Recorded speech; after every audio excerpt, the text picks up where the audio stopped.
I like salad. Do you like salad?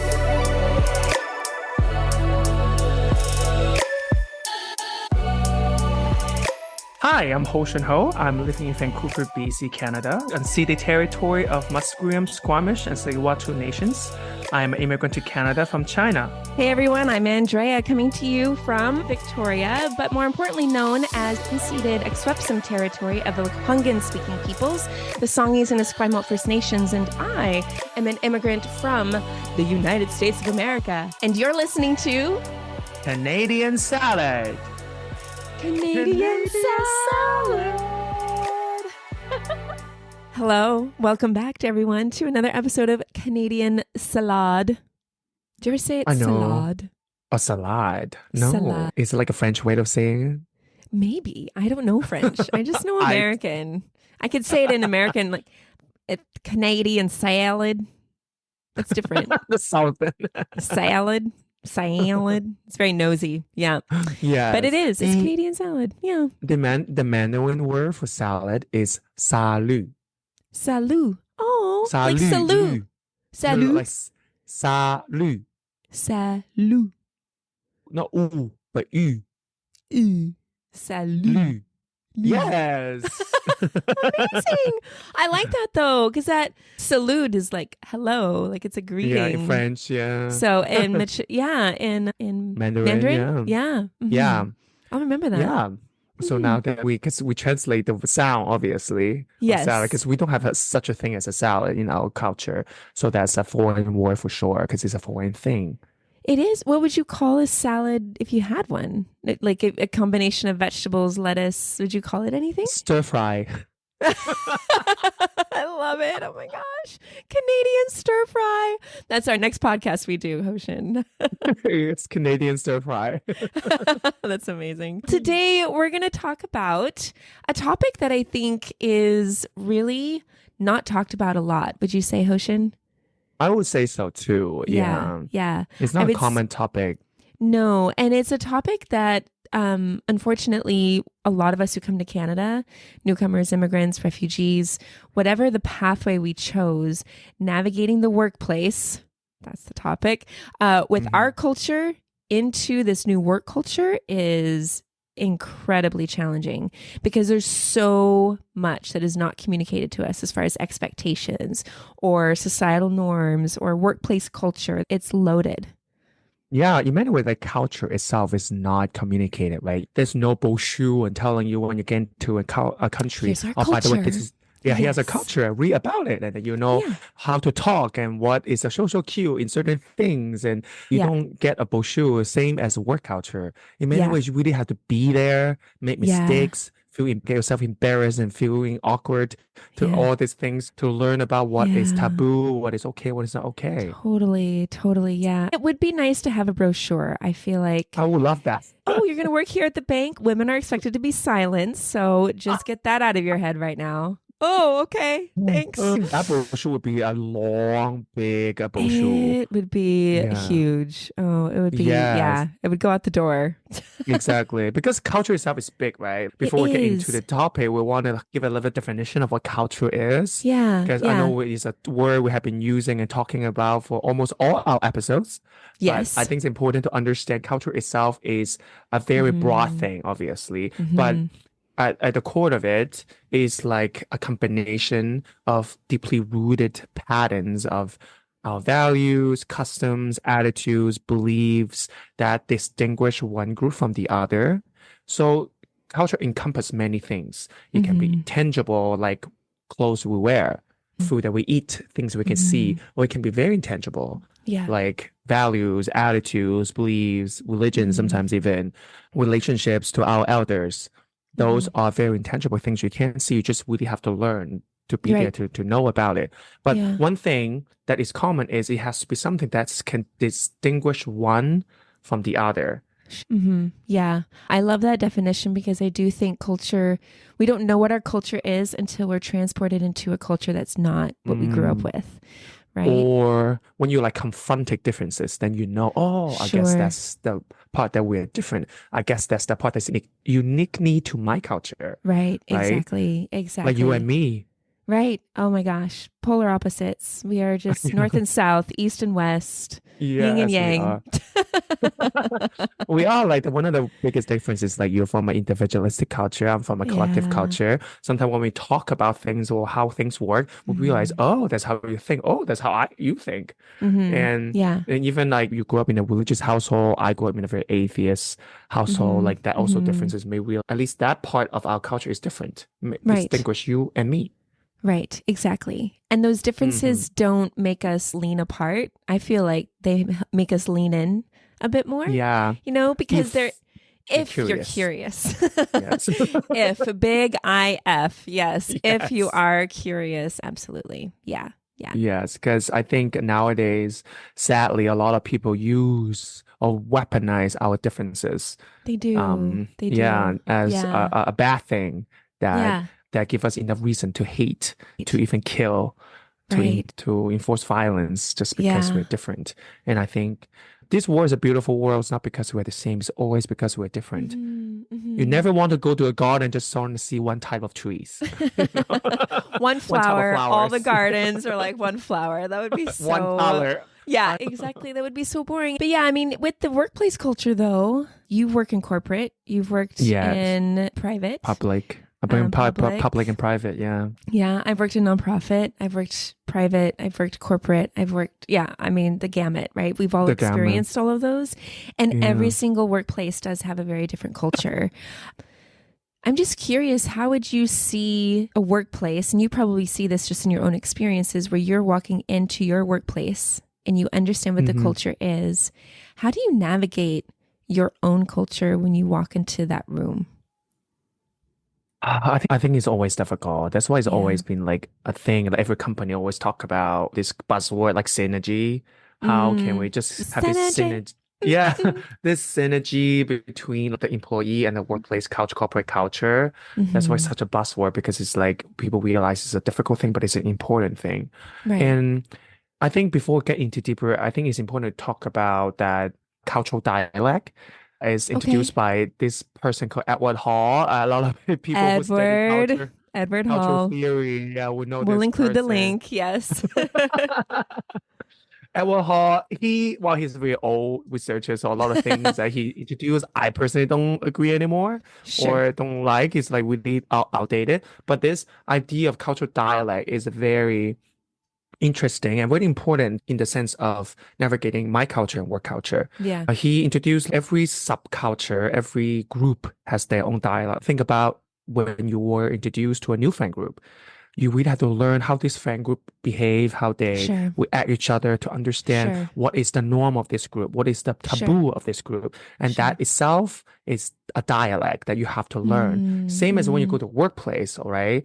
Then you also know maybe they have this thing every Friday they go for happy hour. Like Mm-hmm. there's certain thing that this company maybe just commonly do, commonly Right. or common don't do that you also have to learn how to adapt. Mm-hmm. Word that they use that even in I work in finance, right? I have to learn so many new words and Yeah. abbreviations Mm-hmm. just to talk. Mm-hmm. With my Mm-hmm. colleagues. So that Yeah. itself is a dialect, or the combination of itself. Yeah. And adapting to this dialect, it is, in some sense, it is like learning a new culture. Sure. Sure. Sure. So the part of it is how can you combine or find elements of this new dialect, this new work culture Mm. that your culture and this culture had overlap on that you relate to, that Mm-hmm. get into it. Of Right. course, don't Right. like, but there's also, of course, situation that you just cannot. Like sometimes I just cannot gel with this friend group. This friend Sure. group and me, we just disagree on like core things. Then Mm-hmm. Mm-hmm. you just cannot you just Mm-hmm. cannot adapt to this It's work not culture. possible. Yeah. No one can fit everywhere all the time. Exactly, Yeah. exactly. So And that's you also have okay. to, that's definitely okay. You just Mm-hmm. have to understand that you are not everyone's cup of tea. Not everyone is gonna cup of tea as well. And sometimes Mm-hmm. your culture, your value, gonna be very total opposite of what the company is Sure. asking for. And in Sure. that sense, then you cannot merge. There's no Yeah. synergy between you and this company as well, Mm-hmm. right? But if you do able to find the overlap part, the commonality part, Yeah. then it's like learning a new culture. Then you have to be Yep. patient and to listen, see Mm-hmm. find out the pattern, what is the language, how they talk, how they Mm-hmm. interact with each other, what do they do, Mm-hmm. and then slowly incorporate yourself into it. Yeah. Yeah. I feel Yeah. like, as you were talking, I feel like we do this all the time since the day we were born. We know Yes. the personality of mom and we know the Mm-hmm. personality of dad. We know that there's a Mm-hmm. certain dialect when we talk to mom about what we need. And we know there's a certain dialect when we talk to dad about what we need. Or other Yes. caregivers, right? And we're doing this with teachers, right? Like teachers, if we go to college or university, every teacher is going to have a different dialect on due dates or what is real homework or what their expectations are. In addition, so we already do this all the time. And I just feel like in Western culture, I feel like we don't have that language around that cultural dialect piece. And I feel like that's so important that you mentioned that, because I think if we understand that people are coming with a certain, or they're trying to attune themselves into this dialect, almost like they're tuning into a radio. Like, where do I find the perfect reception? Is it a little bit to the right, a little bit to the left? If we Yes. understood that people are trying to navigate that dialect, maybe we would be better at communicating that dialect and maybe communicating those expectations. Because honestly, for immigrants and newcomers, workplace stress is like the number one stressor for integration into Canada. It's the workplace. It's not finding a house. It's not navigating a grocery store or even schools. It is the workplace, because there is so much at stake. So much at stake. If you don't make this job, if you don't work, if it doesn't work out, you're not getting food on that table. And you might have to go Exactly. back to where you can't necessarily go back. Yeah. And I think it's important also to know that, like, think about what motivates you. Yeah. In what scenario that you are always feeling inspired and willing to strive for things? It's always in the scenarios that you want something, that it aligns with what you want, what your values are. So it's important to know that is our Yeah. values motivates us, Right. right? So when we talk about, again, this buzzword synergy of being a productive employee of a company, it is important to know that our value has to be valued, in the company itself. Only then, when that itself syncs, when that itself align, then we know we will be willing to be a good, productive member of the team of the company. And that's when again, that overlap part of culture. Yeah. Yeah. Because I think there is a difference between culture and values. I think Yes. there's values that we all inherently are born with. Mm-hmm. It's this idea that we want food, clothing, shelter, to be loved, to have a community, and to be safe across the board. And we did an episode back in season 1, check it out, Canadian Values, where we actually talked about, because the sentiment of, oh, immigrants or whoever comes into the workplace needs to share our same values. Guess what? They're already there. They're already there. And I guarantee you, anyone new into the workplace is not going to try and just mess it all up, because they're trying to make things go their way or the highway, right? This is survival for so many people. So they are bringing those values, and they're counting on those values to almost unite them with other people within the workplace, to create in some ways that synergy, that cohesion, that, hey, we're working together, this is happening, and we're being effective at it, and it's a positive outcome.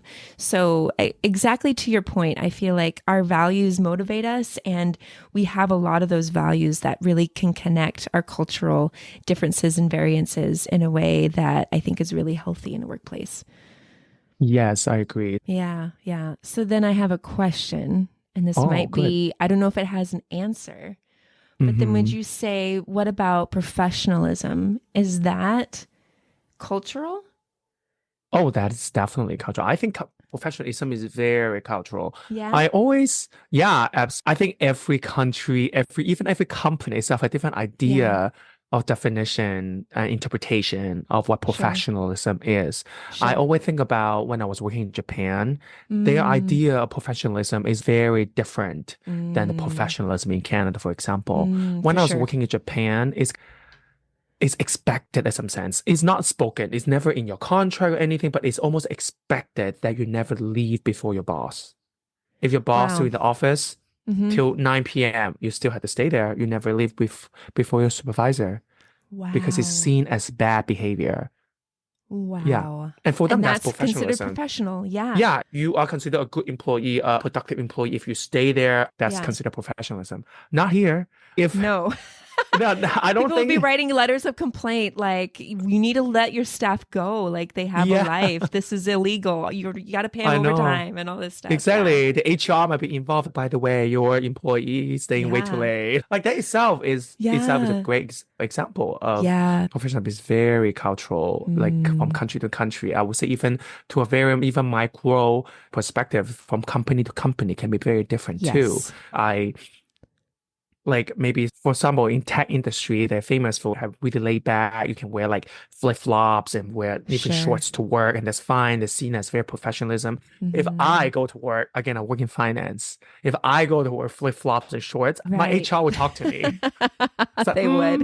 that is not Excuse okay. me. Yeah. No, it's so true. It's so true. Even the organizational structure. So I know that a lot of cultures, like Japan is a great example, and maybe even China, and you can speak to this if I'm speaking wrong about it, but the person in authority, there's a very big distance between the Yes, person in hierarchy. authority and hierarchy.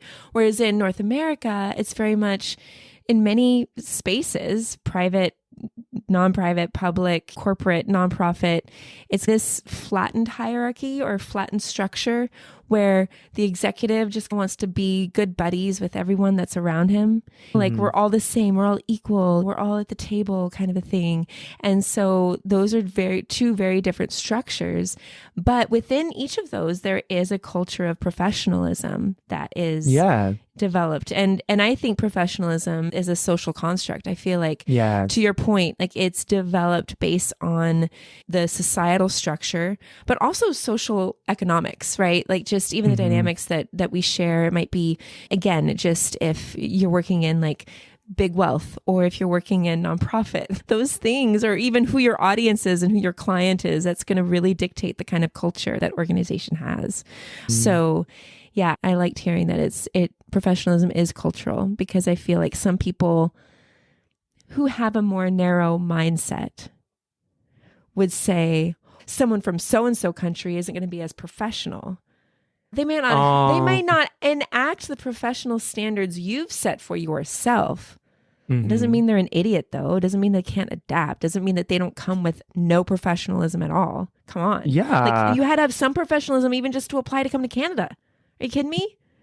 The interviews, the tests, the everything, right? Anyway. Yeah, I think professionalism, in many ways, they're very cultural, and as you said, and influenced by many different social economic dynamics and relationships. But of course, I think there's like a common thread among them, among different countries. Idea of professionalism: you have to be productive, you have to be like skillful at what you do, you have to be responsible at what you do, accountability, or to show up on time, work certain hours, and there's definitely commonality among them. You have to be reliable. But again, even those words I just said, they're also very vague in many ways. The idea of productivity in many ways also it really up to interpretation, how you see productive. Was it your Is it work about output, or was it the fact that your team created a conclusion on a project? Or it can be very different. But because it's different, Andrea, do you think professionalism itself, like the idea, is just relative? Yes and no. Oh, do tell. So professionalism is guided by its relationship to the culture and the structure and the actors that are within that workplace. So in that sense, it is relative. At the same time, it also isn't. And I think this ties back into the values that are core and fundamental to an organization or even to professionalism. I haven't been to a country where I worked or where I shopped and I had someone chew me out and employees applauded them, said, wow, they're so professional. Way to handle that person. So I do feel like it also isn't relative, because I feel like, again, if we go back to our values and what it is maybe to serve other people or to treat people with kindness or respect, to be honest in the workplace, I feel like those are just inherent. I feel like those are just shared across the board. So in those ways, professionalism is not relative. I don't know if that makes sense. What do you I think it makes sense perfectly. Like also, again, there's a common thread, there's a commonality, what we want when, Mm. for example, in customer service, when we being served, what do we expect as a customer Right. from the employer, from the employee to us? And that itself is like across the board. We want to be respected, we want to be served, we want to be served politely. That itself is definitely not like relative. Right. And as an employer as well, from employer's perspective, every employer want their employee to be like respectful and responsible, Yeah. no matter what industry. Another talk Go about ahead. professionalism, Yes. and we talk about my culture and work culture itself. Yeah. How can we, in the umbrella of professionalism, then how can we show ourselves in our authentic self in this umbrella of professionalism? I What do you think? my thought is that authenticity sometimes is really dependent on safety Okay. within the workplace. Because we want to be our authentic selves, but we don't know if that will be received. We don't know if that person will treat us kindly when they see this part of ourselves. And that just speaks to experiences that we've had, maybe experiences we don't want to relive. I feel like though safety of a workplace, work culture, safety of coworkers, and even leaders facilitate that safe space. Now, when we say authenticity, I don't think we're saying like bare your heart, soul, your deepest, darkest secrets to your coworker, but it is being able to reveal a very honest part of who you are. And that is authenticity. And sometimes it takes time to navigate whether or not that workplace is safe.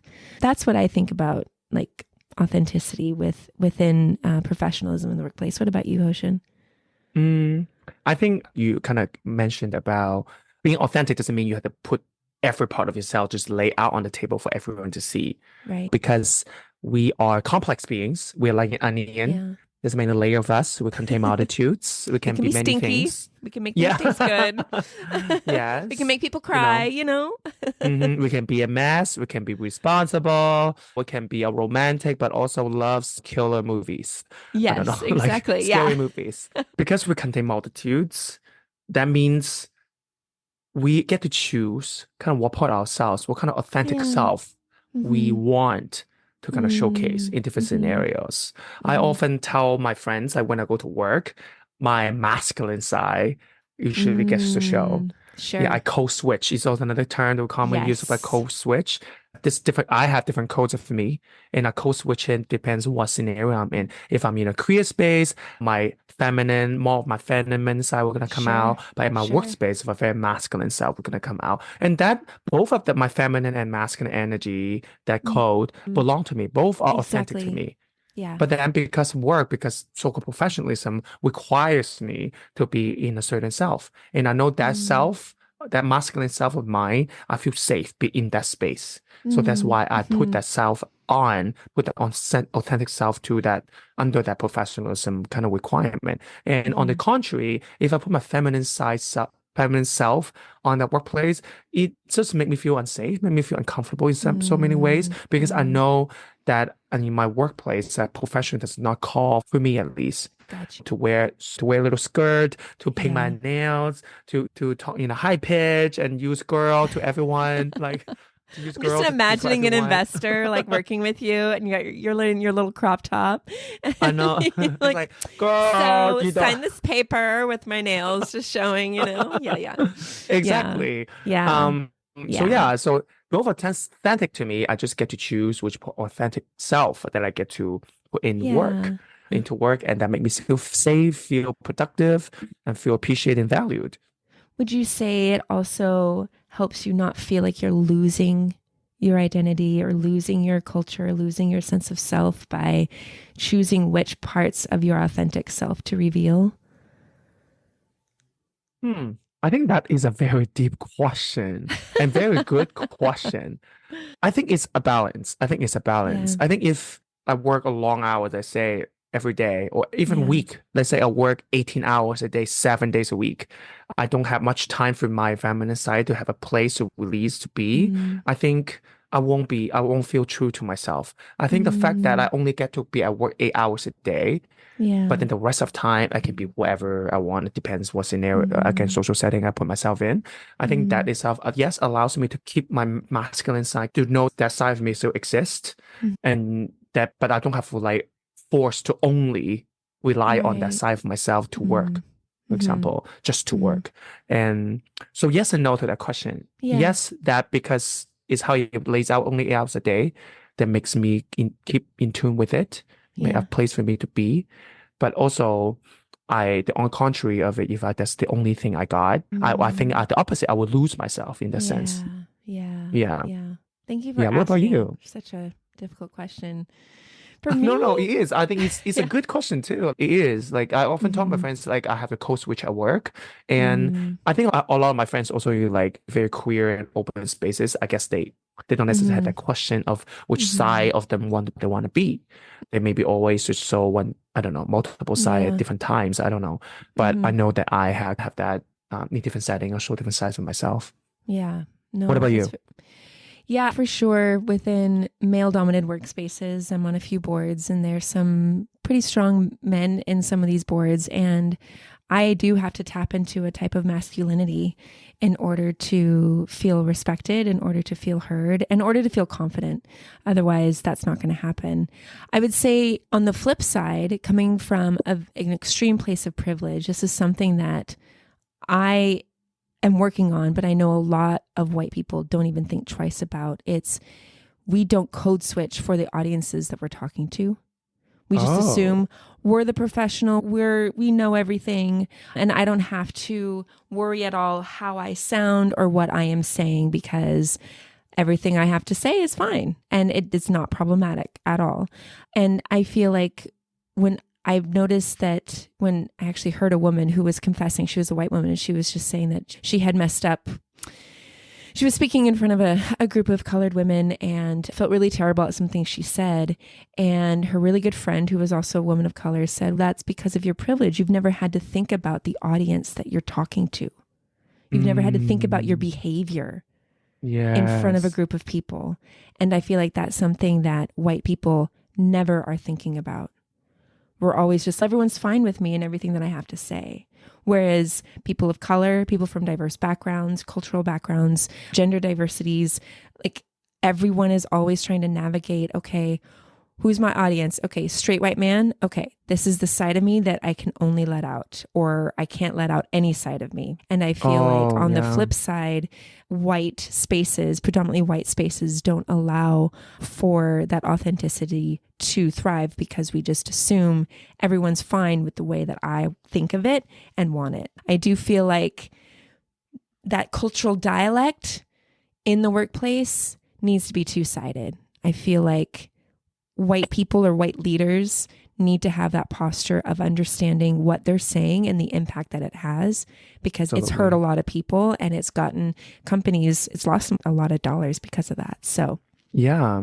I think that's the thing. Like that also made me think that when we talk about authenticity, when we are not allowed to, I think that's another part. We just talk about we're different sides of ourselves, right? When there's one side of me are not allowed, or get me fired, or get me like hate, or feel unsafe. If that's the case, I don't think that workplace is for you. Yeah. I don't think that we can actually be even the chosen sides of being authentic. If part of me cannot ever be under the light in the workplace, that is different. Because even at work, like even again, I show my masculine side, but I still talk to my colleague about go dance, like fashionly, how I do. They still know pieces here and there. Yeah, like they know like my queerness, they know the feminine side of me, and I'm okay to share that part of me. Yeah. And it's never made me feel unsafe. I just chose not to do that because my masculine side is the comfortable part in that workspace. Right. But if some people cannot, like just cannot, I think that means they cannot be authentic in that way. That means it's a company's fault. They did not create enough of a safe space for these people to have the option to choose. If you don't even have the option to choose, then it's not freedom, right? No, freedom is about the freedom to choose. Right. The agency to exist as you are without having to quiet it down or make it hide or not give it power. Yeah. No, this is a good discussion, Hoshin. And I think, would you have any word of encouragement for anyone who's trying to navigate maybe a new job or a workplace culture that is really difficult? I mean, the reality is it's difficult. From someone from a completely different culture, from collective culture, going to in Canada, which is very individualistic culture, it's difficult to navigate. That is just, I think if you're from an individualistic culture, maybe easier, but from a collective culture, it's definitely really difficult. So that's one thing you have to set your expectation on that it's not going to be easy. But then in this podcast, give you some tools where you have to understand dialects, for example, of the culture you get in. So be patient. If the company does not give you a mentor, maybe ask for it. By the way, I think it will help me if you assign me a mentor for me, can help me to navigate company culture or like the expectation of professionalism. And then I can understand the culture a bit more so I can see which part of me or which value of mine can align with the company. So, then it can motivate me to do better. Yeah, exactly. I think that's something you can do to voice. Never afraid to voice what you need for your own success. Sure. If the company does not want to give you what you need for your success, then maybe it's time to leave.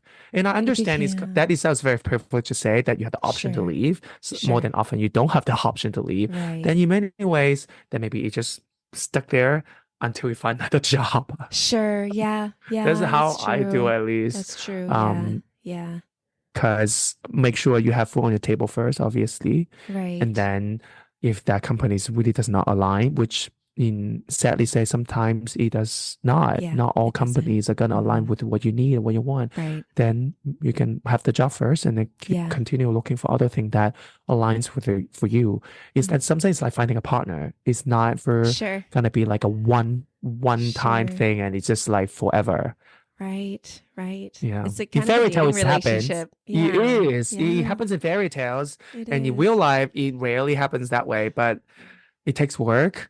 And you have to know that many of us are all going through the same thing. And the good thing is, I would say the encouraging thing is like a lot of company nowadays are trying because they understand that it's important. On trying to be inclusive and trying to understand that this alignment of values between the employees and employer are important to motivate employees and and help company to grow.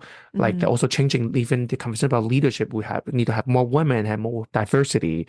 That itself, like this kind of trend, will also help us for the next generation, especially maybe not our generation right now yet, but the next generation, for example, that will be easier than us.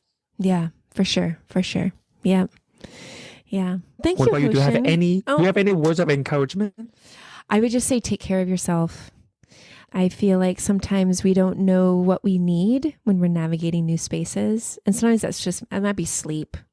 It might be even just knowing what you need in order to make it through the day, whether that's bring your favorite tea or your favorite mug from home or whatever it is that helps you feel secure and safe. Just taking care of yourself as you navigate new workspaces, I think is really important because in a new workspace, we easily become yes people and we just say yes to whatever. But then that's how we burn out really easy. Yes, Klein. Yeah. So just taking care of yourself in the process and knowing what you need in order to work in a healthy way, I think is also really crucial. So that's my very only important. Yes. Thank you. Thank you, Hoshin. Words of wisdom. Oh, likewise. No, and this is a good episode. This came up because we were invited. Canadian Cell was invited to speak as panelists for this organization. So if y'all who are listening, if you need some cultural conversations or even just some like a workshop or a training, give us a call. Send us a message. Email us. We both had a master's in cultural communication. MA. So, so welcome. We are qualified, I think. So qualified and a butt ton of resources at our fingertips. So, this was a good conversation. And I really appreciate all that you provided, Hoshin. We are going to move on to our Canadian Silent Pub quiz. Love pop quiz because I always learn something. I know, me too. About Canada, Yeah. about culture. Immigrants. Exactly. So if you're new to this episode or to this podcast, every episode we do a Canadian salad pop quiz. Both of us ask a question that neither of us know the answer to, related to the topic today, related to culture and Canada. It's Canada specific. We won't go into New Australia, New Zealand, New Australia. I just embedded a country. We won't go into any other countries. But we'll stay right here in the Canada. So would you like to go first, Hoshin? Yes. Okay. My question is, Yes. according to Organizations of Economic Cooperation and Development, OECD, Oh, okay. yes, because Ooh. in this organization they have actually collected data from a lot of countries, 45 to be exact, in 2023 about their average work hours from Oh. the population.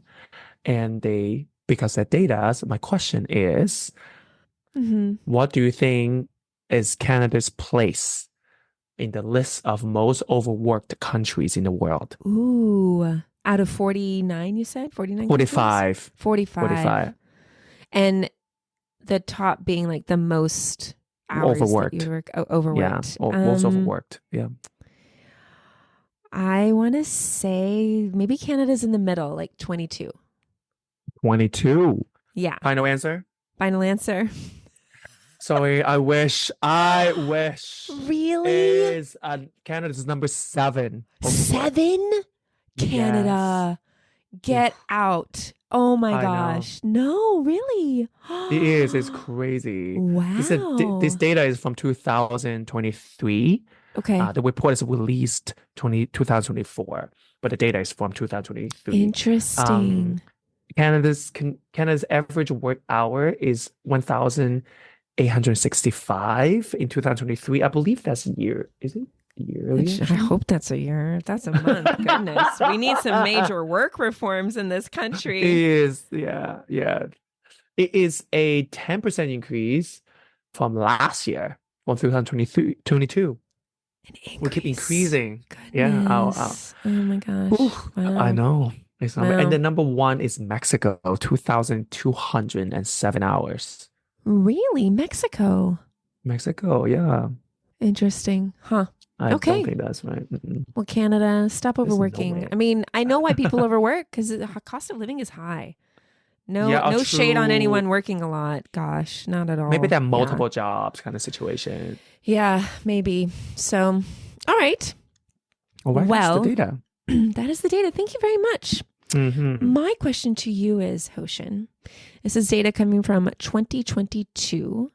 According to HR Reporter, what is the number 1 method to keep an employee at an organization? Like, what's the number 1 thing that you focus on in order to keep that employee there? Money, salary. Okay. Is that your final answer? Yes. Okay. The top reason to keep someone is company culture. Oh. Salary and benefits are number 2, and flexible schedules are the third top 3 methods that provide human capital for organizations. So company culture is really important, folks. I know. I am shallow. Well, a lot of people do move jobs. They're like, I don't care if I'm treated like trash as long as I get paid like good money. Like, I don't care. Sometimes for people that is a sentiment. Yeah. Which, again, I understand if you're trying to navigate a very expensive country. I know. Vancouver is expensive. Oof. Oh, gosh. Yes. Yeah. Victoria's falling very close with you. Yes. Hey, thank you so much, Andrea, for the conversation. You too, Hoshin. Thank you. We always love your input and energy. Likewise, my love. And wisdom, obviously. If you enjoy our episode, please recommend us to your friends, family, and folks. Yeah, your friends. Yeah, and leave us a comment in our Canadian Salad Instagram, which is a Canadian Salad. Our TikTok is Canadian.salad. That's right. Just DM us.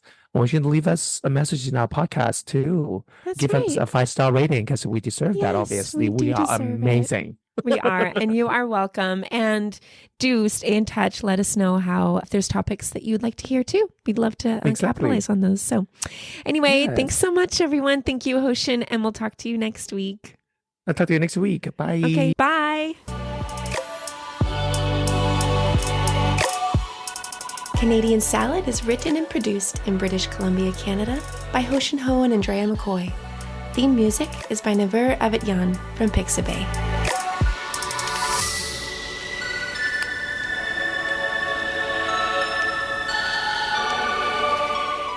This has been a good Drinklin production.